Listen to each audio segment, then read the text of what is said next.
Introduced in Phantom Nightmare, Silenforcer is a new archetype focused around light warrior and dragon rituals that retrains classic rituals like Soravis, Saphira, Skull Guardian, and even its ritual spell.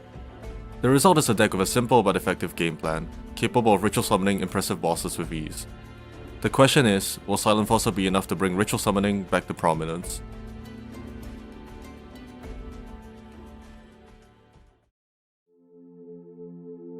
Getting into the list, we have the new version of a classic ritual monster and the boss of the deck. Skull Guardian the Silenforcing Protector, a level 7 warrior ritual that has 2050 attack, but gains another 2050 if you have Novox the Silenforcer Disciple in your field or graveyard, bringing it to a massive 4100. If ritual summon, it's such as for a Silenforcer monster or a Dragon Warrior ritual monster, and when your opponent activates a counter effect, if you control Novox, he can negate the activation and destroy it. Just a great selection of effects that make him useful at all stages of the game, and although he doesn't naturally have protection, our other cards can help keep him alive. One of these cards is Soravis the Ancient and Ascendant, our other ritual monster that he can search. This level 7 Light Dragon ritual has the quick effect to discard itself from the hand to negate the activation of a counter effect that targets a monster we control. And if we do summon it, it can bounce itself to negate the special summon of a monster and banish it. We won't be ritual summoning him too often, but the deck has plenty of ways to cheat him out, making him a decent interruption in our arsenal. For our non-ritual monsters, we have Novox the Silenforcer Disciple, the main normal summon of the deck. This level 1 monster with 50 attack has 3 effects. Firstly, if you ritual summon exactly one Light Warrior Dragon ritual monster with an effect that requires the use of monsters, she can be used as an entire tribute. Secondly, if normal special summon, she can place a Silenforce spell or trap directly from your deck face up in your spell and trap zone. And lastly, if a Light Dragon or Warrior ritual monster is special summoned to your field while she's in your graveyard, she can special summon herself. Novox is the heart of the Silenforce game plan. Many of our cards require her to be on the field or in the graveyard, and the continuous spells and traps she searches facilitate easy ritual summons of our ritual monsters. She's not the only good monster in the archetype though. Saphira the wise Silenforcer Queen is no slouch either. This level 6 monster can be discarded to send a ritual spell from your deck to the graveyard, then you can add a Light Warrior or Dragon ritual monster from your deck or graveyard to your hand. You can also banish her from the graveyard to ritual summon a Light Warrior or Dragon ritual monster from your hand, meaning that she acts as both the ritual monster as well as the ritual spell. And with Novox acting as the entire tribute, ritual summoning has never been easier.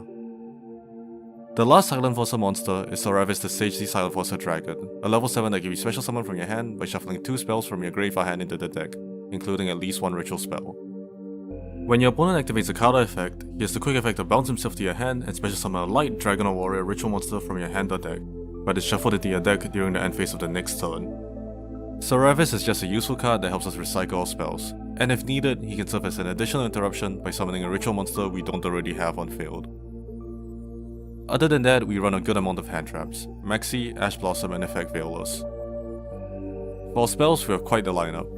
Silenforcing Barrier is the first of our continuous spells and traps that Novox can place from our deck. During the main phase, it allows us to search for a Silenforce card or a Skull Guardian ritual monster if you wanted to play the vanilla for some reason. In addition, if you control a Light Ritual monster and Novox herself, your opponent can only target ritual monsters for attacks, and Light monsters you control cannot be targeted by their card effects. This is the main way we'll be looking to protect not only Skull Guardian, but Novox as well, making it essential to keeping his Omni Negate ready for use. Next, we have the ritual spell of our archetype, Silenforcing Prayer. It's a pretty standard ritual spell when activated, allowing you to ritual summon a Light Ritual from your hand by tributing Light monsters from your hand or field. But the real advantage of this card is its graveyard effect, that allows it to be banished if your Light Ritual monster leaves the field by your opponent's card effect, in order to special summon Soravis the Ancient and Ascendant, Saphira Queen of Dragons, or Skull Guardian the Silenforcing Protector from the hand or deck, ignoring its summoning conditions.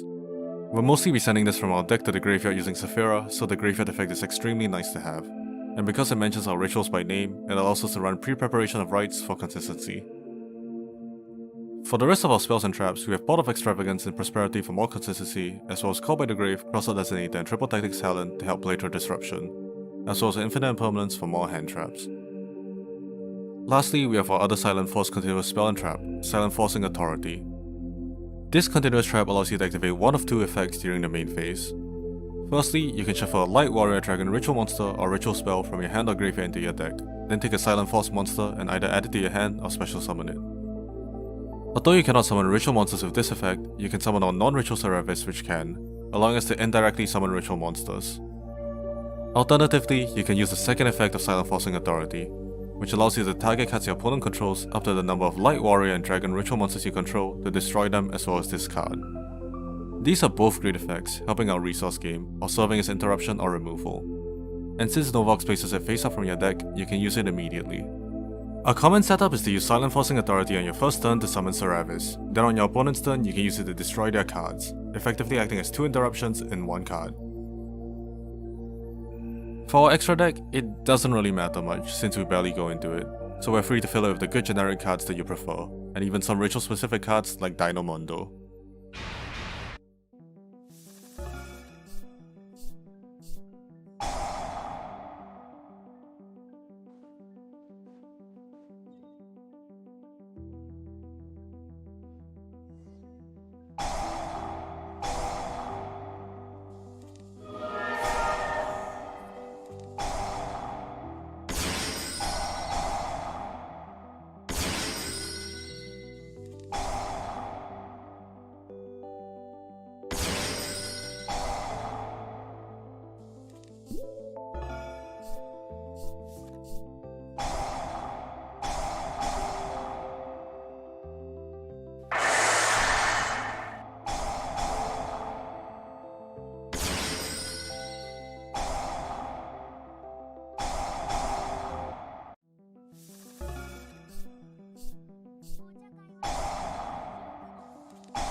It's been a while since we've had a good ritual deck, and Silenforce definitely seems primed to take that position. Featuring efficient combo lines, Silenforce is a simple deck with an effective game plan. Set up efficient interruptions in Scout Guardian, Seravis, and Authority before beating down your opponent. While it may not be the flashiest deck, it does what it does well enough, and extremely consistently at that. However, the deck still has some issues. Although it does a good job of compensating for the problems with Ritual as a mechanic, it's ultimately still a Ritual deck.